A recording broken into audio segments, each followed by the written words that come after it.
वैशाख माह के शुक्ल पक्ष की पूर्णिमा को वैशाख पूर्णिमा या बुद्ध पूर्णिमा कहा जाता है।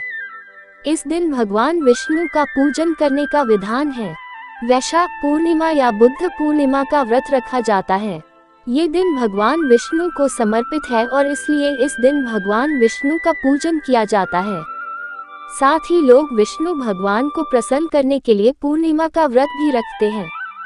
वैशाख पूर्णिमा व्रत कथा। काशीपुर नगर के एक गरीब ब्राह्मण को भिक्षा मांगते देखकर भगवान विष्णु जी ने स्वयं ही एक बूढ़े ब्राह्मण के रूप में उस निर्धन ब्राह्मण के पास गए और कहने लगे, हे विप्रे, श्री सत्यनारायण भगवान मनोवांछित फल देने वाले हैं।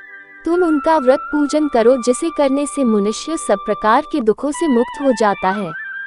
इस व्रत में उपवास का भी अपना महत्व है, किंतु उपवास से मात्र भोजन न लेना ही नहीं समझना चाहिए। उपवास के समय हृदय में ये धारणा होनी चाहिए कि आज श्री सत्यनारायण भगवान हमारे पास ही विराजमान हैं।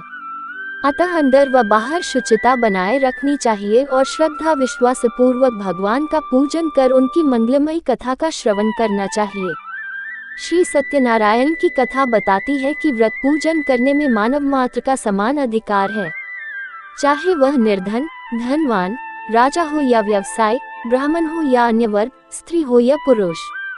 यही स्पष्ट करने के लिए इस कथा में निर्धन ब्राह्मण, गरीब लकड़हारा, राजा उल्कामुख, धनवान व्यवसाय, साधु वैश्य, उसकी पत्नी लीलावती, पुत्री कलावती, राजा तुंगध्वज एवं गोपगुणों की कथा का समावेश किया गया है। इस कथा के अनुसार जैसे लकड़हारा, गरीब ब्राह्मण, उल्कामुख, गोपगुणों ने सुना कि यह व्रत सुख, सौभाग्य, संपत्ति सब कुछ देने वाला है, तो सुनते ही श्रद्धा, भक्ति तथा प्रेम के साथ सत्यव्रत का आचरण करने में लग गए और फलस्वरूप सुख भोग कर परलोक में मोक्ष के अधिकारी हुए। एक साधु वैश्य ने भी यही प्रसंग राजा उल्कामुख से सुना, किंतु उसका विश्वास अधूरा था और श्रद्धा में कमी होने के कारण उसने मन में प्रण लिया कि संतान प्राप्ति पर सत्यव्रत पूजन करूंगा। समय बीतने पर उसके घर एक सुंदर कन्या ने जन्म लिया।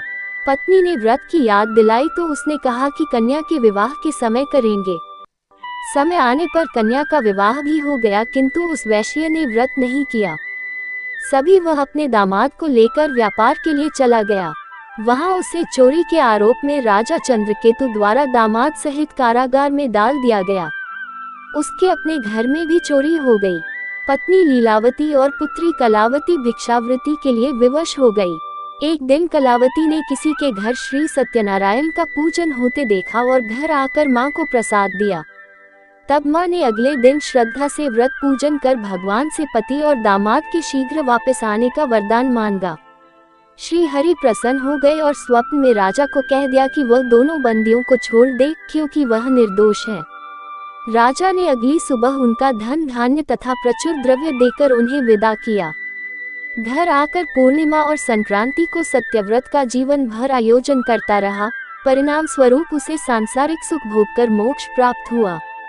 इसी प्रकार एक बार राजा तुंगध्वज ने वन में गोपगुणों को श्री सत्यनारायण भगवान का पूजन करते देखा, किंतु अपने अभिमान की वजह से राजा न तो पूजा स्थल पर गया, न दूर से ही प्रणाम किया और न ही गोपगुणों द्वारा दिया प्रसाद ग्रहण किया। परिणाम ये हुआ कि राजा के पुत्र, धन धान्य, अश्व गजादि सब नष्ट हो गए। राजा को फिर ये आभास हुआ कि विपत्ति का कारण सत्यदेव भगवान का निरादर है। तब उसे बहुत पश्चाताप हुआ। वह तुरंत वन में गया और गोपगुणों को बुलाकर उनसे सत्यनारायण भगवान की पूजा विधि पूछी और बाद पूजा की भी। फिर उसने उनसे ही प्रसाद ग्रहण किया तथा घर आ गया। उसने देखा कि विपत्ति टल गई और उसकी सारी संपत्ति तथा जन सुरक्षित हो गए। राजा प्रसन्नता से भर गया और अपना सर्वस्व भगवान को अर्पित कर दिया।